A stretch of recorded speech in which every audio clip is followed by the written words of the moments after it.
You can combine the SBA loan with seller financing to cover the entire purchase price.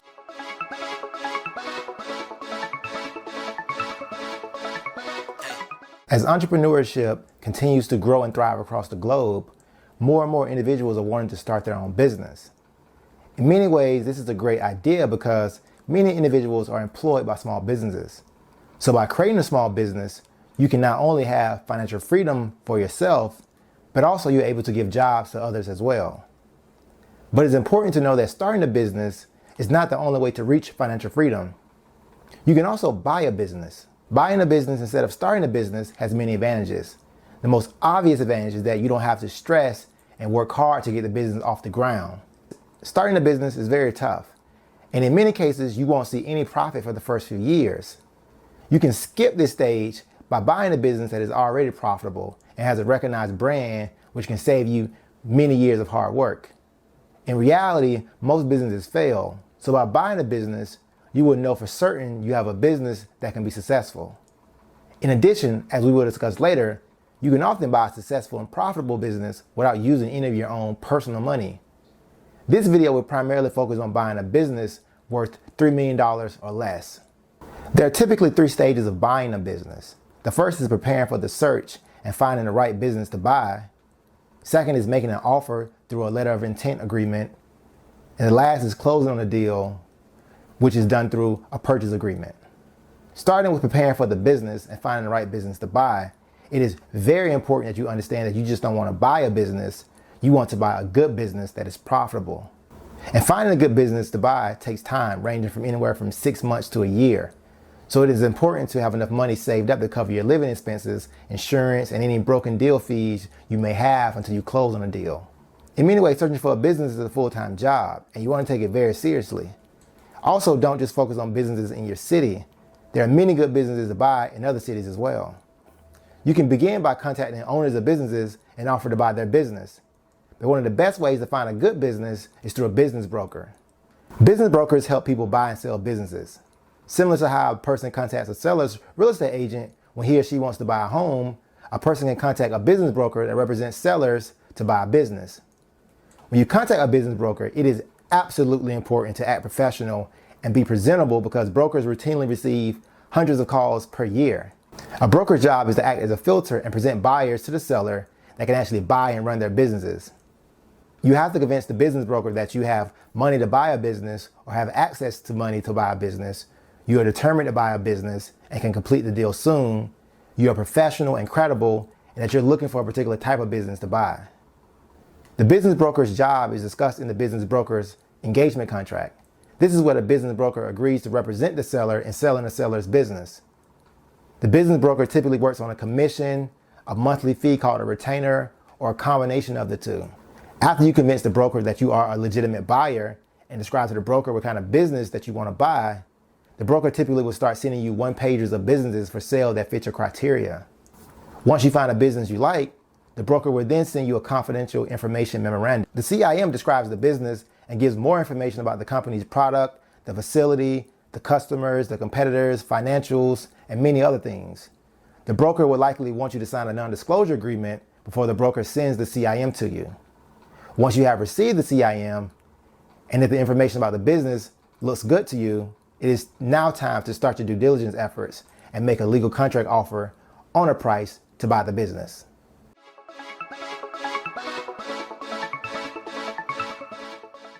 After a buyer has selected a business to buy, the buyer can then make an official offer to buy the business. This is typically done through a letter of intent. But before you offer to buy the business, you should start doing some research. This is called due diligence. You want to do research on the industry, interview the owner, and even go visit the business. You want to ask thoughtful questions and know what information will make you turn down the business. You can hire a lawyer or an accountant to help with this process, or you can do it yourself and save some money. Once you have done preliminary due diligence, you can now create an official offer through a letter of intent. One of the first things you want to do when drafting your letter of intent is to determine what price you want to buy the business at. One of the main ways to do this is to use a multiple. The multiple is based on a financial term called EBITDA. EBITDA means earnings before interest, tax, depreciation, and amortization. EBITDA is a financial term that shows the company's overall financial performance. So for example, if a company has an annual EBITDA of $250,000, you're generally given an offer with a multiple of 3 to 5 times the EBITDA. So the offer on the letter of intent would be anywhere from $750,000 to $1.2 million. Now that might seem like a lot of money, and you may be thinking, how am I going to gather up hundreds of thousands of dollars and even millions of dollars?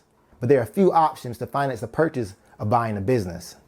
One of the lesser known ways to purchase a business is through seller financing. Typically, there are 3 parties to a business. There's the buyer, the seller, and the bank. The buyer gets a loan from the bank pays the seller for the business, and the buyer makes monthly payments to the bank. However, with seller financing, the seller becomes the bank. Therefore, instead of 3 parties, there's just 2 parties where the seller serves as the role of the bank. They create a contract where the buyer makes monthly payments to the seller, and the seller can ease into retirement with monthly payments. Seller financing is great for buyers because it allows the buyer to buy a business even if he or she has bad credit or is self-employed and doesn't have steady income statements to show. All the person needs is a down payment to give to the seller of the business. In some cases, you won't even have to give a down payment, especially if the owner really wants to sell the business. There are many negotiating strategies you can take. One can be that you'll give the seller the price he or she wants, and with that, you can determine the terms. And one of those terms can be 100% seller financing, where you won't have to put up any of your own money. The Small Business Administration also helps buyers buy businesses in the U.S. The amount the bank covers can be up to 80% of the loan for businesses $5 million or less. And since we are focused on businesses valued at $3 million or less, the SBA is a great candidate to get a loan to help you buy a business. You can combine the SBA loan with seller financing to cover the entire purchase price. Broker financing is an even lesser known type of financing. The business broker typically works on a type of commission, meaning the broker is paid by the seller when the seller actually sells the business. But oftentimes the buyer doesn't have enough cash to buy the business. So instead of letting the deal fall apart and the broker not receiving any money, the broker might defer receiving commission and loan that amount to the buyer, which will now allow the buyers to have enough money to buy the business. The broker benefits because now instead of only receiving the commission amount, the broker will receive the commission plus interest since the broker is lending the amount to the buyer. Therefore, all parties win because the seller gets to sell the business and you get to buy a business. So it is very important to establish yourself as a person that is credible and can actually run the business. So carry yourself in a professional manner as a professional entrepreneur and you can accomplish your goals. Other terms that will be on the letter of intent include whether the buyer will be purchasing the stock or only the assets of the business. Also, after the deal is closed, how long will the seller stay involved with the business to train you on the operations of the business? The letter of intent will also ensure the seller doesn't immediately start a similar business and then compete with the former business once the seller sells it. The letter of intent is also succeeded by a detailed purchase agreement later on. While the letter of intent is a non-binding agreement, meaning either the party or the seller can walk away from the deal and generally there is no penalty, certain aspects of the letter of intent are binding no matter if the deal closes or it doesn't close. Some of those include making sure all the information is confidential and the buyer not being able to try to get any of the seller's employees to come work for the buyer or try to steal away any of the seller's customers. Once the buyer and the seller has signed the letter of intent, they will now move to finalize and close the deal.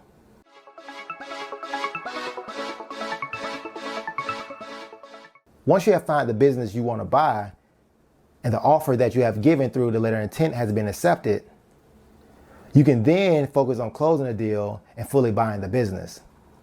The first thing you want to do is start a very thorough due diligence. You may have done some earlier due diligence where you asked the buyer and the employees some basic questions and you toured the building, but now it's time to really deep dive and complete an accounting due diligence as well as a legal due diligence of the business to ensure you are actually buying the business that you think you are buying. Starting with the accounting due diligence, you want to verify that there are actual bank accounts associated with the business. The company has been paying its taxes and the historical financial records are accurate, which can allow you to make projections for the future earnings of the company. When completing the legal due diligence, you want to focus on guaranteeing that all third-party contracts of the business can be transferred to you. All building and equipment leases can be transferred to you as well, and you want to also focus on drafting the purchase agreement. It is important to know the difference between the letter of intent and the purchase agreement. The letter of intent is roughly about 4 pages and is non-binding, but the purchase agreement is about 40 pages and is typically absolutely binding once parties sign the agreement.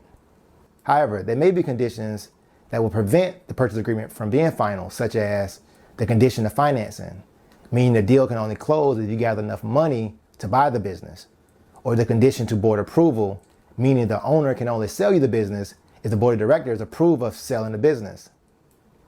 The purchase agreement is probably the most important contract to consider when buying a business. The purchase agreement discusses the type of legal entity that will acquire the business because you, the individual, will not be purchasing the business. Businesses, to a degree, are treated as people because they can purchase and sell things just like a person can, but they have the added benefit of offering legal protection. The purchase agreement also determines whether the new legal entity will be purchasing the stocks or the assets of the business. The benefit of purchasing the assets of the business instead of the stock is that you can leave behind the bad debt and liabilities and only take the good assets of the business. But it can be harder to complete an asset sale because the owner that is selling the business probably will not want to be responsible for the debts when the owner is not receiving any regular cash flow every month.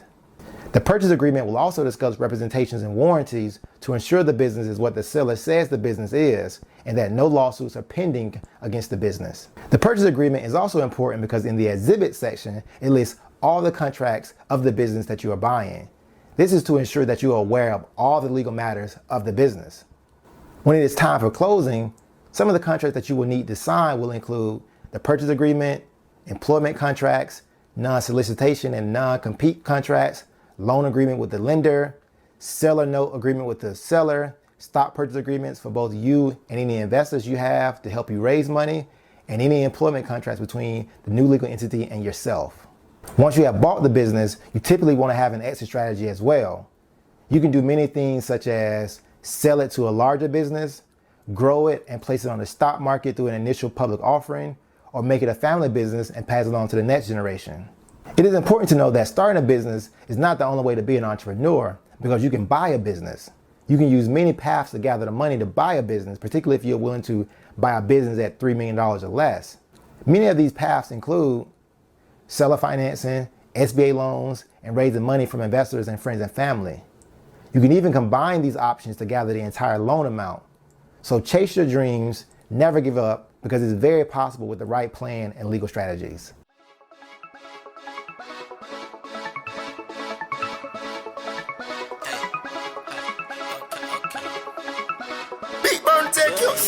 See, I came in the game without a dime,